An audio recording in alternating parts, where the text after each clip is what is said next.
everyone, this is P, and welcome to Phantasy Star 3. Yeah, I'm finally getting around to playing Phantasy Star 3, who would have thought it. This is the very first Japanese RPG I've ever played. I first got this game from a video rental store, and I'm talking a long time ago. And didn't really quite get the gameplay mechanics of the game. I thought it was some weird kind of shoot 'em up. But yeah, it was cool. I really enjoyed it. It's got me hooked into other RPGs ever since. You know, like with the Shining Force series, because I used to be like a Sega fanboy back in the day. I got a few loves and hates, you know, of this game. What I like about this game is the generations and this plot. What I hate is lack of enemy sprite animations, because they're subpar compared to the last two Phantasy Star games. But then it was made by a different development team who had no prior experience with the Phantasy Star series back then. They were just pushed into doing a Phantasy Star sequel while Yuji Naka and Phoenix 3 were busy with other games. So this is a story here. This is the history of the land of Phantasy Star 3. It details the epic struggle between Orakio and Leia, and they're seen as some sort of demigods to each of the residents of this world, the Orakians and the Leians. And it causes racism in this game. You know, there's an element of racism, which is cool. And this lady here plays an important role in the first generation.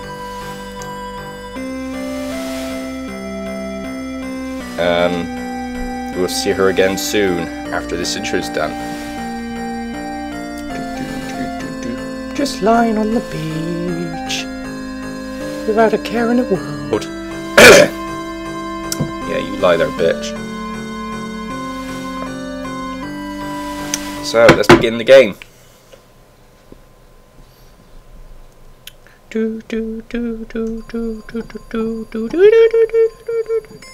Nice little title sequence there. Let's just start a new game. And the game begins with an intro. The legends of the past shape our lives and those of our children. One such legend is of a struggle that almost destroyed our world.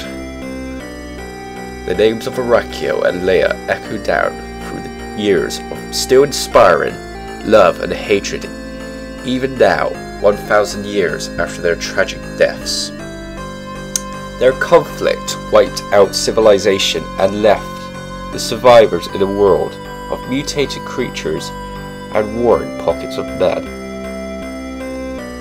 Into this shattered world you are thrust to live or die by your sword and by your wits. So that's what we need to do, live by the sword and wits. And we begin with a rich prince, Rhys. He's the first generation character, and we're going to play his story. And he's going to get married to the woman we've seen on the beach. So yeah, he somehow got in contact with the girl out on the beach and fell in love with her. He decided to marry her, make her his future queen.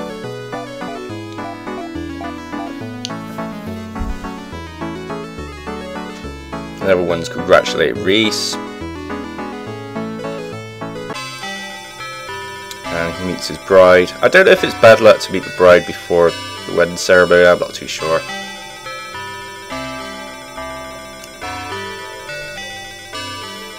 Obviously she suffers from amnesia here. She doesn't know who she is, where she came from. But that's okay, she's happy getting married to a rich fella. Gold digging bitch. I do not like the idea of marriage, not at all.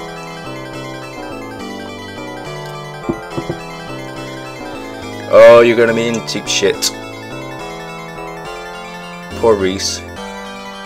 I, Rhys, do take thee, Maia, to be my... ... Oh shit, it's some demon thing. Filthy records, mine will not be yours. Ha ha ha, she's my bitch. No, return my sex slave, you foul dragon spawn of Leia. I'll find mine if I have to search forever, bitch. And he's shouting at everything. I'll take the army to destroy Leia's clan. Serious business, don't be a fool. No one has seen a Leia for over 1,000 years. Starting a war is not a rational thing to do. Oh really? Cool off in the dungeon for a while. Oh great, Dad, put your own son in the dungeon. God, you gotta love his family nature. Yeah, fuck off back in the dungeon, you fucking crazy cunt.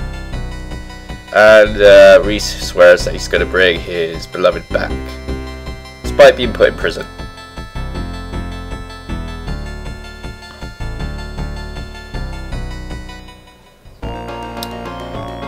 I don't get that. I just thought you put him into a room, not in a fucking dungeon. Oh well.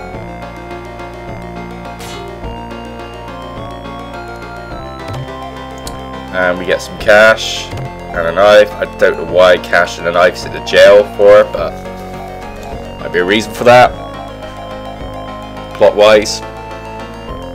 Or it could be that the developers are lazy to come up with something which makes sense. Maybe she has something to do with it, this mysterious woman. I'm Letta, I'll help you escape, follow me. So yeah, she might have something to do with it. Those items in that jail there. Arm yourself well, go find Maia. Oh, that's great. It's a random bid. Rescues Rhys from prison. Now we're gonna find Maia.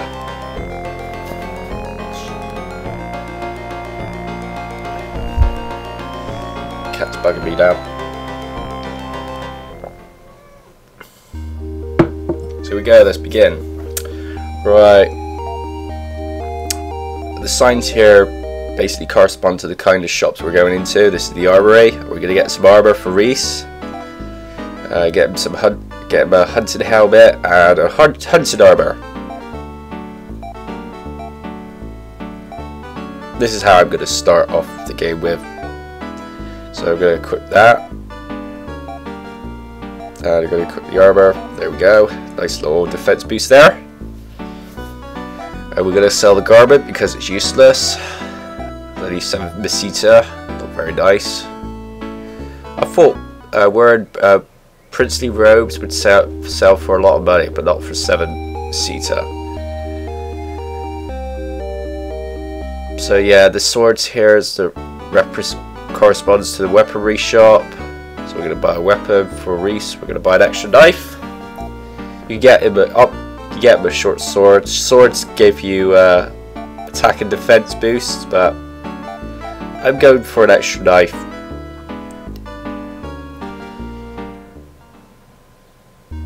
See, that shop there is the inn, and the shop with the barrel sign is the item shop.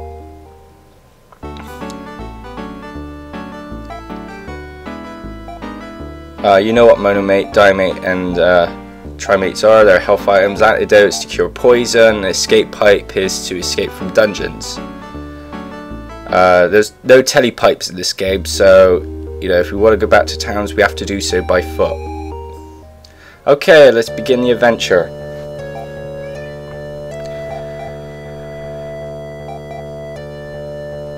This monitor here acts as a map of sorts, and we're looking at some different worlds here. It's quite weird, but anyway, yeah, we can travel to different worlds in this game. So yeah, instead of explaining how the battle system works, I just you know, I use text to label each of the action buttons. Save me the bother of explaining it all.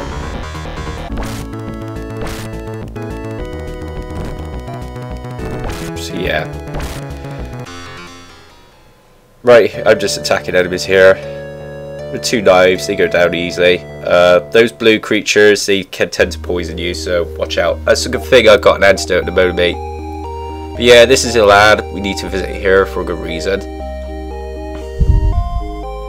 Yeah, I talked to the locals to find out about cyborg, or In the Japanese version, they're androids. Don't know why they're called cyborgs in this game. Blame it on localization issues, I don't know.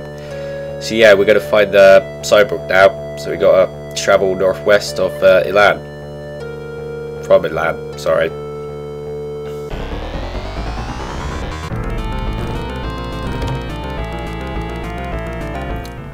Yeah, when you get poisoned, you cannot use health items, so to restore your health, you need to remove the poison status first, then use health.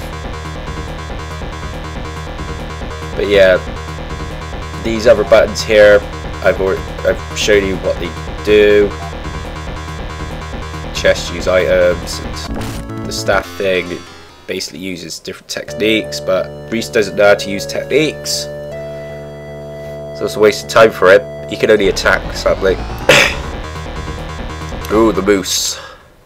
Not a nice enemy. He uses fire attacks against you if you allow him to live very long. So yeah, this is our second character, Mieu. She's quite cool. You know, she uses claws as weapons, and she uses healing techniques mainly, and you know, like status boosting techniques like boost your attack and defense, that kind of thing. So there we go, we're going to attack. Yeah, her claws do some damage. So what I'm going to do around this village we're heading to, Yatta, we're going to do a bit of, I'm going to do a bit of grinding, get my characters up to level 4. So that I can afford an extra weapon from Mieu, claw. So bear with me for a bit. I'll be right back. So hello, I'm back. We've got up to level 4. So I'm gonna buy an extra claw from Mieu now.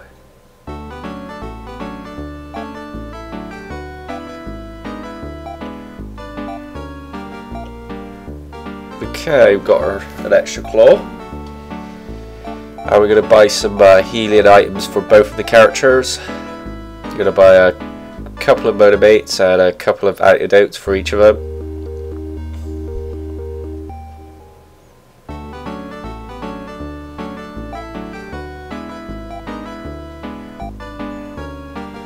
I would buy at least 3 motivates for each of the characters and at least 2 antidotes.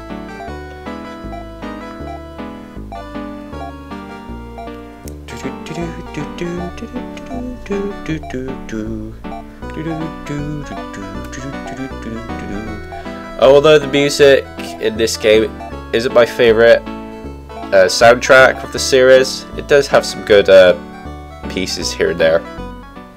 What I like about the battle is that the music changes when you're in danger or when you're winning. I think Skies of Arcadia's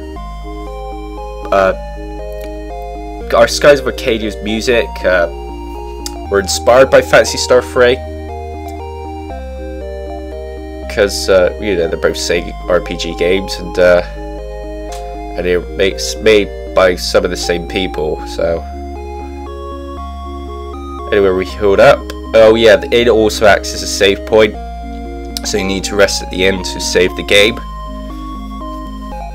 So then we need to talk to this guy to use his boat, because he believes that cyborgs are good luck charms or something. It's weird. So it gives us an explanation here of that shrine. Yada yada yada. No one cares. And this is where we need to go. We need to visit this cave to see someone.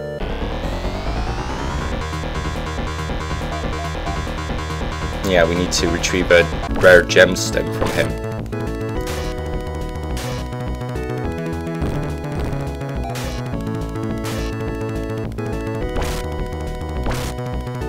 I think these these toads can also poison you as well.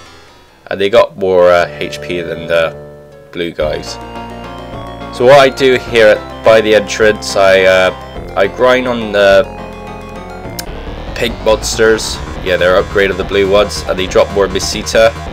About at least 20 or 30 Mesita. Yeah, watch out for the poison attacks. They do it a lot. So I hang around here until I get up to 1,000 Mesita. And I'm back in Elan. Right, I got over 1,000 Mesita, and my characters are up level 9. I might have overgrind, but I don't care. Because now I'm going to get Rhys a weapon upgrade. It's not a sword. It's a pair of steel needles. And these weapons are highly underrated. Because while they don't have a lot of attack power, they can hit huge groups. And that's why I like them. So we got a couple of steel needles now. So let's equip them. And sell the knives.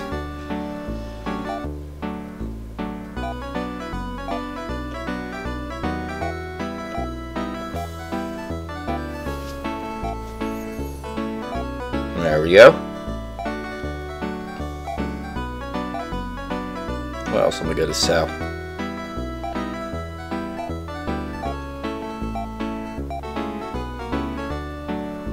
Right, I better get some more antidotes for both of them.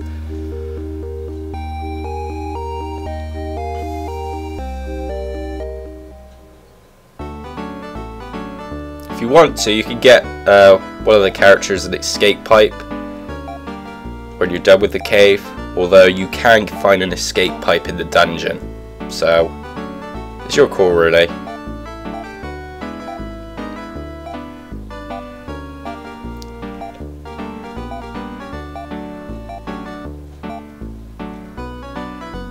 No, we don't need diabates for now. We'll just take an escape pipe just in case. I don't think I'll need it with the levels I've got here. They seem strong enough to take on a cave and walk way out, walk out of it unscathed. Right, this is what I've got. I'm wise. Now I'm gonna rest up and start taking on the cave proper now.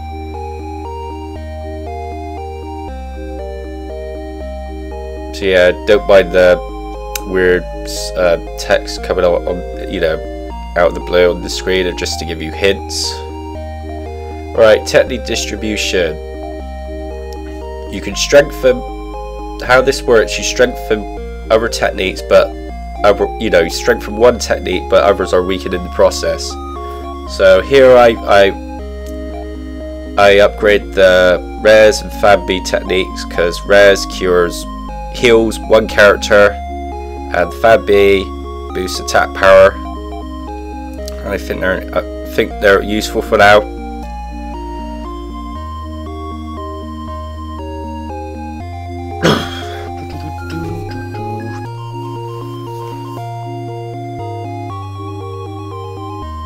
Alright, we're just gonna rest up.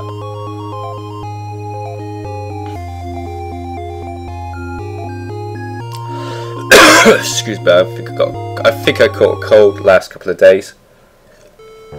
Anyway, we're just going to start with a cave.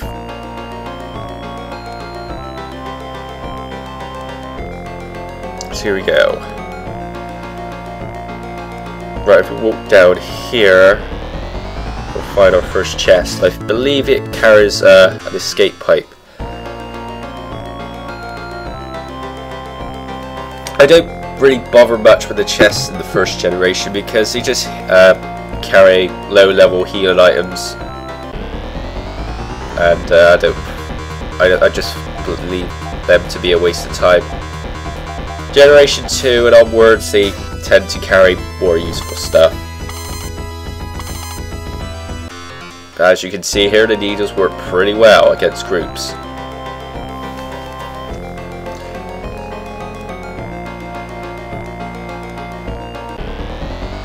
Making battles a lot easier, especially when you've got two characters and you have to deal with big groups. Also, I'm going to skip some of the random enemy battles here because they do tend to drag a bit. I'm just showing how the needles work here, and how you can pick certain, you know, you can pick enemies in the front row and the back row. Think of it as a tutorial of sorts. Oh man, get poisoned.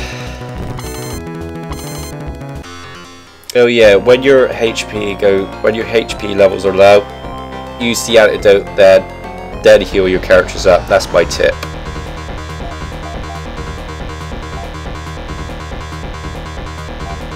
Right, just gonna. Here we go. And we should win this in just one round. Wow, I love the needles. And we get ourselves a shield. Useless, but we can sell a bit of cash for it.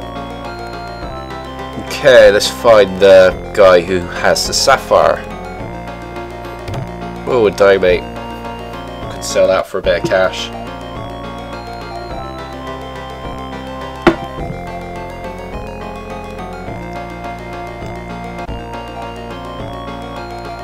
Right, yeah, when your HPs are low, use the antidote and then heal your characters up.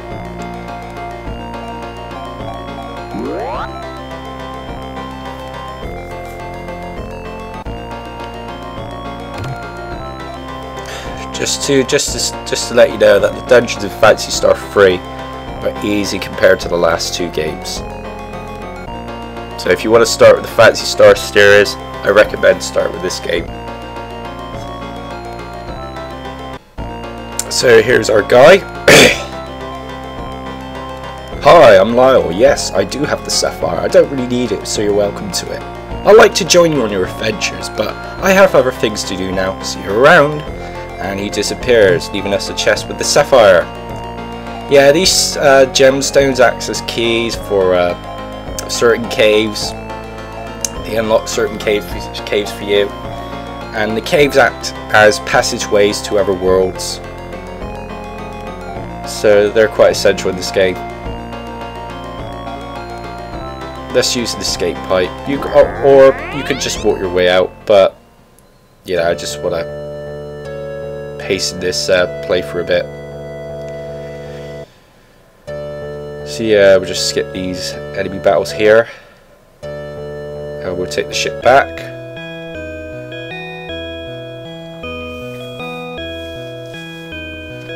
I'm gonna rest up. Excuse me.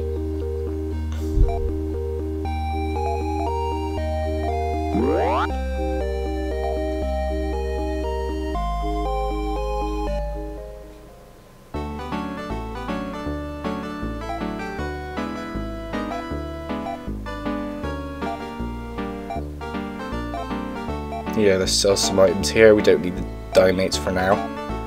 So I recommend selling them just to create more space. Sure, cool.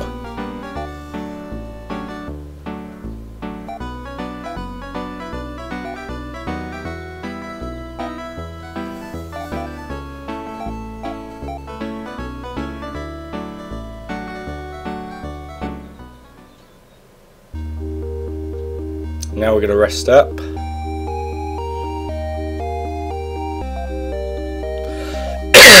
Sorry.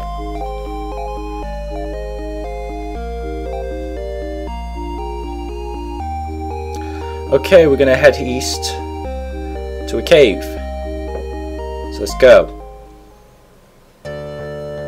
Whoops, I took the ship by accident, didn't want to do that. Happens though. Oh.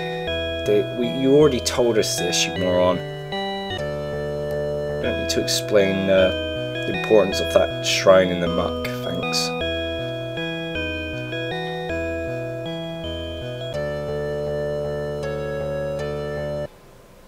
And we're going to skip some enemy battles here.